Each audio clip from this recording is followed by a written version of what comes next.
આજે આપણે જવાનું છે જાપાન. આપણું રહેમાન આવી ગયું, આપણે બે ગયા ફટાફટ બધી પ્રોસેસ કરીને રહેમાનમાં. મને કંટ્રોલ આવતો તો હું આવી ગયો પાયલટના રૂમમાં. પછી આપણે પહોંચી ગયા જાપાન. ત્યાં મેં જોયું તો અહીંયા તો અજીબ ગરીબ માણસો હતા. પછી હું પહોંચીને એમ જોયું તો મસ્ત મજાનો નજારો હતો. નવી ઓલ્ટરનેટિવ ન પડે. પછી આપણે ત્યાંથી જોઈ ઘણી બધી બ્યુટીફુલ નજારો. તમે ગમે કે વરસાદ તો અહીં સારો જ છે ને, પણ પર્વત પણ સારા જ છે. ખાસ વાત મને એ લાગી કે અહીં ટ્રેન પણ અલગ અલગ હોય છે. પછી અમને લાગી કે ફૂક અને અહીંયા નજારો તો 10 ગણો સુધી રાતમાં જ સારો હોય છે. પછી અમે ફોન સેનિટાઈઝ કર્યો અને જમવાનું કે લઈ હજાર જ વિધા ગામડે કસકાવતી અને એમાં દેજો. પછી મેં ત્યાંથી શૂઝ પહેરીને થોડી ઘણી કસરત કરી અને જોગિંગ કરીને પછી આપણે રિલેક્સ આવી લીધી. अपनी आदत से गरीब हो.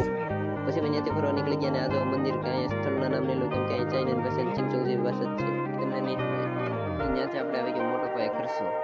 મારો ભાઈ બનાવી ગયો શું અલગ અલગ જગ્યા ફરવા. તમે ગમે ગયો મજા આવે છે. ફરતે ફરતે એવી જગ્યા પહોંચી ગયા કે મસ્ત નહીં છે. તમે ગમે ગયો ગામડા જેવી મજા ન આવે.